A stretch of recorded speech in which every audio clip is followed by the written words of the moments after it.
اس روئے ارض پہ جتنی بھی حدیثیں قرآن کی شان میں ہے نا، ان میں اگر آپ گریڈنگ کریں تو پہلے نمبر پہ جو حدیث ہے نا وہ مسلم شریف کی ہے۔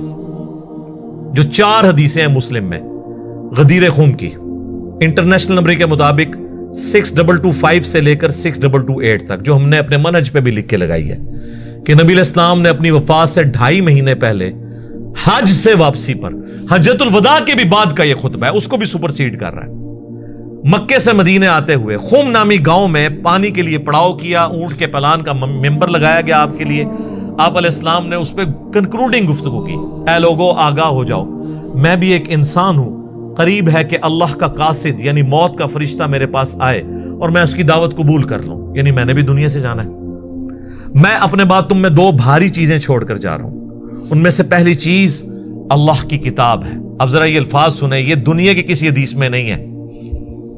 پہلی چیز اللہ کی کتاب ہے، اس میں ہدایت ہے، اس میں نور ہے۔ تم اللہ کی کتاب کو پکڑو، اپنا تعلق اس کتاب کے ساتھ مضبوط کرو۔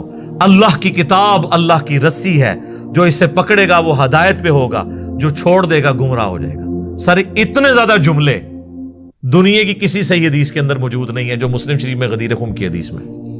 اور پھر فرمایا کہ دوسری بھاری چیز میرے اہل بیت ہیں، میں اپنے اہل بیت کے معاملے میں تمہیں اللہ کا خوف دلاتا ہوں۔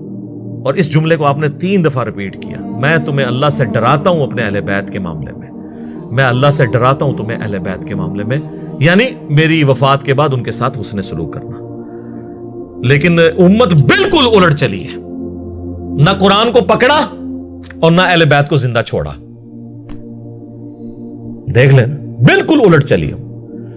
مجھے اکثر لوگ پوچھتے ہیں کہ حضرت علی کے زمانے میں ہوتے، تو میں کہتا جی میں نے جنگ جمل صفین نہروان میں حضرت علی کے ساتھ کھڑے ہونا تھا۔ یہ آج ان سے بھی پوچھیں، یہ بھی کہیں گے ہاں جی ہم حضرت علی کے ساتھ ہوتے۔ تو سر اس زمانے میں آپ ان لوگوں کے خلاف تلوار اٹھانے کے لیے تیار ہو جاتے، تو آج ہمیں زبان بھی نہیں کھولنے دے رہے۔ کتنی لاجیکل بات ہے، جن لوگوں کے بارے میں آپ ہمیں زبان نہیں کھولنے دے رہے، ان لوگوں کے خلاف آپ نے حضرت علی کے ساتھ مل کے تلوار اٹھانی تھی، آل امیہ کے خلاف، کہ بھی آ جاؤ ہمیں سدھے ہو جاؤ۔ اس زمانے میں آپ تلوار اٹھانے کے لیے تیار تھے، آج زبان سے بھی بولنے کے لیے تیار نہیں ہے، تو یہی تو آپ کی 2 نمبری ہے۔ اس کا مطلب ہے آپ اہل بیت کے ساتھی نہیں ہیں۔ اس زمانے میں بھی تسی جڑا نا ادھر ادھر ہی ہو جانا سی۔ تو جو اہل بیت کے ماننے والے ہیں وہ اس زمانے میں بھی اہل بیت کے ساتھ تھے، آج بھی اہل بیت کے ساتھ ہیں۔ یار اگر میں اس زمانے میں تلوار اٹھانے کے لیے تیار ہو جاتا مولا علی کے ساتھ مل کے، تو آج میں اپنی زبان بند کر لوں؟ میں تو اس سے بڑا کرنے کے لیے تیار تھا کہ تلوار اٹھا لیتا۔ تو زبان کھولنا تو چھوٹی چیز ہے تلوار کے مقابلے میں۔ تو یہ لاجیکل گفتگو ہے، تھوڑی سی اپنی عقل استعمال کریں۔ ویسے کامن سینس علماء میں نہیں ہوتا، common sense is not so common, لیکن تھوڑی سی اگر آپ اپنی عقل استعمال کر لیں تو آپ کو پتہ چل جائے گا۔ غدیر خم کی حدیث کا پہلا طریق صحیح مسلم میں انٹرنیشنل نمبر کے مطابق 4 طرق ہیں اس کے، 6225 سے لے کر 6228 تک سیدنا علی کے فضائل والے چیپٹر میں۔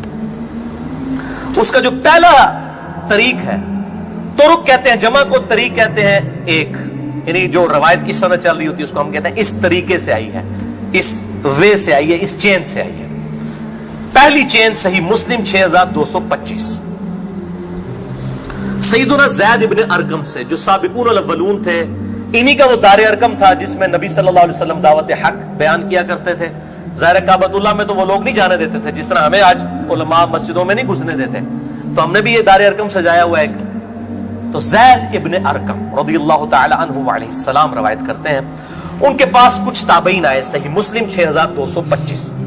انہوں نے کہا زید آپ کتنے خوش نصیب ہیں، شروع میں آپ نے اسلام قبول کر لیا، نبی صلی اللہ علیہ وسلم کے ساتھ آپ نے نمازیں پڑھی، آپ کے ساتھ جہاد کیا، آپ صلی اللہ علیہ وسلم سے ڈائریکٹ حدیثیں سنی، آپ کی صحبت کی، آپ تو بہت خوش نصیب ہیں۔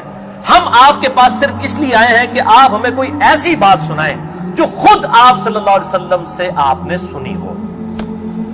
تو زید ابن ارقم نے کہا کہ میں بہت بوڑھا ہو چکا ہوں، ساری باتیں تو مجھے یاد نہیں ہیں، اس لیے میری معذرت قبول کرو، البتہ ایک کریٹیکل بات مجھے یاد ہے کہ آپ صلی اللہ علیہ وسلم جب حجۃ الوداع سے واپس آ رہے تھے اپنی وفات سے تقریباً 3 مہینے پہلے، تو مکے اور مدینے کے درمیان ایک خم نامی جگہ تھی، پانی کے لیے پڑاؤ کیا غدیر خم پہ، اور یہ بات ہے 18 ذوالحجہ 10 ہجری کی۔ اور 11 ہجری میں آپ صلی اللہ علیہ وسلم کی وفات ہو گئی ربیع الاول میں. تاریخ کنفرم نہیں لیکن دن سوموار تھا, صحیح بخاری میں آتا ہے. آپ صلی اللہ علیہ وسلم نے خم نامی گاؤں میں اونٹ کے پالان کا آپ کے لیے ممبر بنایا گیا. آپ صلی اللہ علیہ وسلم نے اس پہ چڑھ کر خطبہ دیا اور الفاظ ہی بڑے کنکلوڈنگ ہیں, ہم نے اپنے منہج پہ بھی لکھا ہوا ہے. اے لوگوں آگاہ ہو جاؤ, میں بھی ایک انسان ہوں, قریب ہے کہ اللہ کا قاصد یعنی موت کا فرشتہ میرے پاس آئے اور میں اس کی دعوت قبول کر لوں.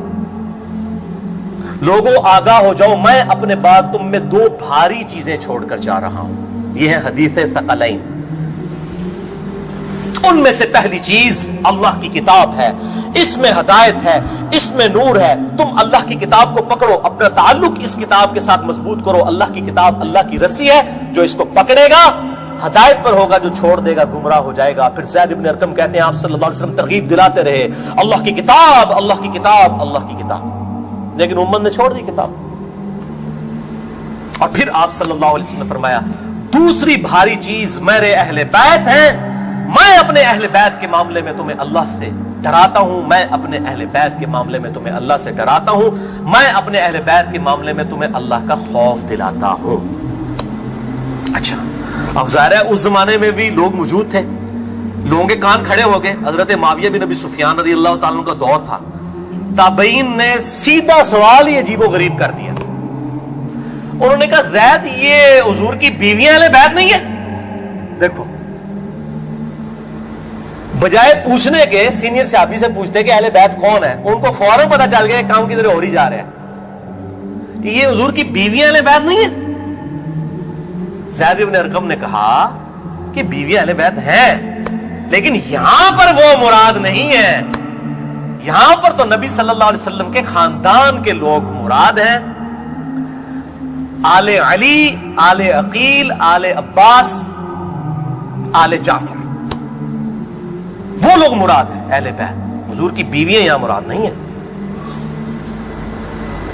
جن پر قیامت تک کے لیے صدقہ حرام ہے. یہ زید بن ارقم نے کہا. تھوڑا کوڑا سیجے طریق, اگلا بڑا سخت جے. میں ڈر رہا ہوں یہ بیان کرتے ہوئے, لیکن اس میں نے پمفلٹ میں لکھ دیا ہوا ہے, لیکن وہ لوگ پڑھ کے گزر کے ہوں گے. لیکن میں اب آپ کو توجہ دلاؤں گا. صحیح مسلم 6228 نمبر طریق, اس میں پتہ کیا الفاظ ہیں؟ اس حدیث کے اینڈ پہ تابعین پوچھتے ہیں کہ کیا نبی کی بیویاں اہل بیت نہیں ہیں؟ تو زید ابن ارقم کہتے ہیں اللہ کی قسم نہیں, اللہ کی قسم نہیں. عورت تو کتنا عرصہ کسی مرد کے ساتھ گزارتی ہے, بعد میں اس کا مرد اسے طلاق دے دیتا ہے, وہ اپنے میکے واپس آ جاتی ہے, تو عورت کیسے اہل بیت ہو سکتی ہے؟ ایسا ہی مسلم پڑھ رہے جے بھائی, اے سولہ کافی نہیں پڑھ رہا مولویو. صحیح مسلم 6228, وہ کہتے ہیں بیوی کو طلاق ہوئی, اپنے گھر چلی گئی, وہ کہاں سے اہل بیت ہو گئی؟ یہاں تو نبی صلی اللہ علیہ وسلم کے خاندان والے مراد ہیں, جن پر قیامت تک کے لیے صدقہ حرام ہے. زید ابن ارقم کو ریال نہیں ملتے تھے, نہ سعودیہ سے نہ ایران سے. وہ تو صحابی تھے نا رضی اللہ تعالیٰ عنہ, حق بیان کیا انہوں نے. اچھا یہ نہ سمجھیں, یہ کہہ دیں کہ زید ابن ارقم کا اجتہاد ہے. اے بھائی اجتہاد نہیں ہے, سن لو. ایک معنوں میں اہل بیت بیویاں ہیں سورۃ الاحزاب آیت نمبر 33 کے تحت, لیکن یہ جس اہل بیت کے بارے میں اللہ سے ڈراتا ہوں ان کے ساتھ اس نے سلوک کرنا, یہ وہی لوگ تو ذبح ہوئے ہیں. آل عقیل ذبح ہوئے, آل جعفر ذبح ہوئے, آل عباس جعفر ہوئے, آل علی ذبح ہوئے, انہی کی اولادیں ذبح ہوئی ہیں نا. یہ 72 جو ہم شہدائے کربلا کہتے ہیں, انہی کے بارے میں ڈرایا تھا, جن کے بارے میں غیبی خبر دی گئی تھی کہ ان کے ساتھ امت برا سلوک کرے گی.